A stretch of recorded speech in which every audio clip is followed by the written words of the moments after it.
Hi, we have a job for me, Toastmasters, Ahmed Abdulwahab.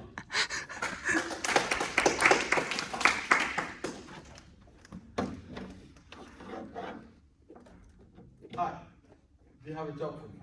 No. You know, I have a lot of things I can do.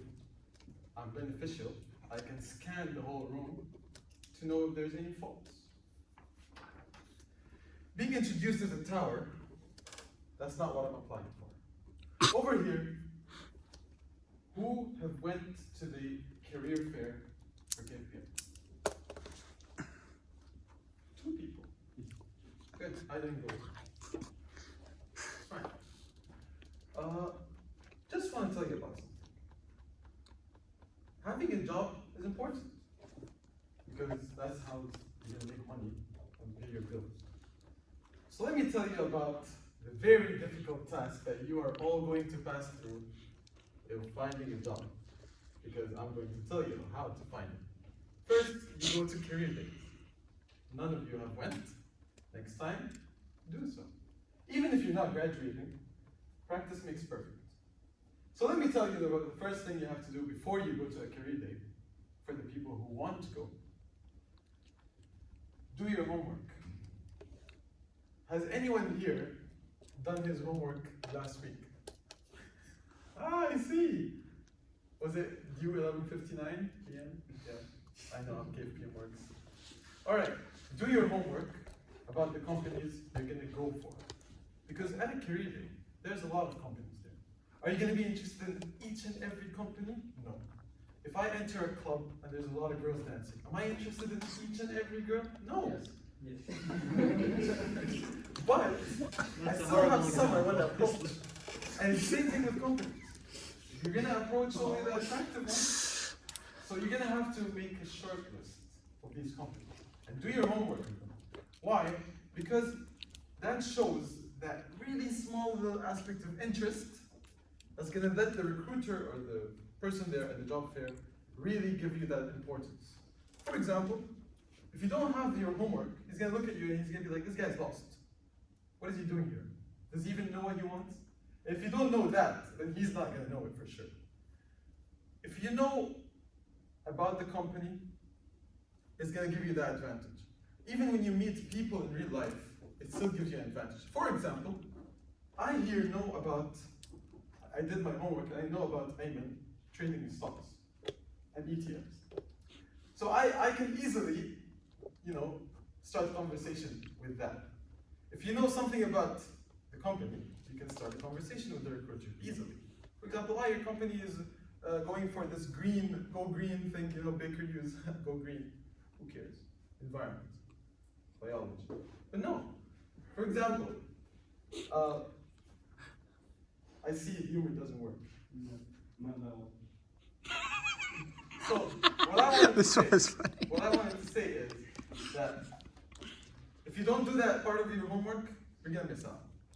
The second thing is you don't have all the time you need at the career day. The time is limited. Second thing is you have to, like they say, dress for success. Not something that I'm doing today, of course, but also at the same time, you have to dress for comfort. Let me explain this. Dress for success is you have to look professional enough for the environment you're going to, all right?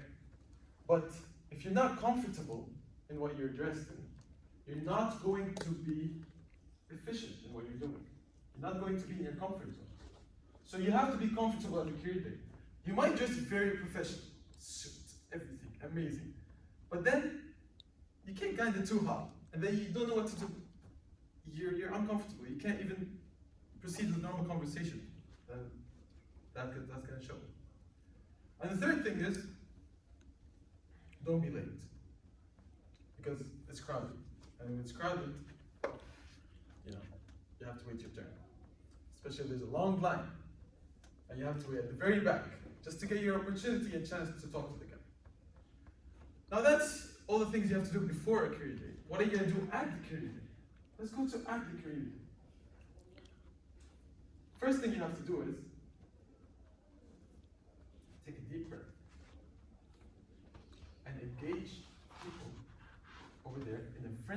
confident manner. What do I mean by friendly and confident? Is you don't go out there and talking too comfortable, but at the same time is you don't be very shy. Because if you're not shy and able to do a normal conversation with the recruiter, he's gonna think, nah, this guy is not for me. If he can't really talk, he can't present himself, how is the company gonna have him as a presentable person for the company? He can't even present himself. You have to have that ready and prepared.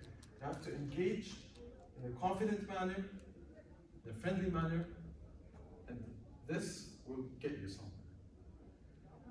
Then, you have to do something very interesting. And it's very difficult to do because there's a lot of special ways to do it. Is leave a memorable moment. They have many, many, many students going to them. But what makes you special? Maybe your skill set for sure, your CV, okay. But you have to leave a memorable moment. I did it once at a career day I've been to. Each recruiter I talk to, I take a selfie with. And then I put all of these selfies, I tagged them in. And they remembered me. Years later, they remembered me. Nobody went to them and took a selfie with them. Who goes to a career fair to take a selfie with a recruiter? You know, they're all thinking about, the job, the CV, and all these things. But that memorable moment made it different. Made the difference. So you have to really think of it that way. And then use something that I like called NLP. So NLP is neuro-linguistic programming. Neuro-linguistic programming in short, because you really have to read about it. In short, it's you using some communication techniques to change and alter the decision-making of other people. Call it manipulation, that's a bad way of doing it. But then there's beneficial ways of doing that, which is NLP. If you use that on the recruiter, there's many techniques, you will reach to the outcome that you want, which is getting the job. So these are things that you need to do before going to a career fair, at a career fair, and after a career fair. Now, after a career fair, all you need to do is follow. 24 or 48 hours later, shoot him a text, you have his number, you're all good. And see where you go, all right? Hope to see you the next career day, maybe you can have a job. Thank you.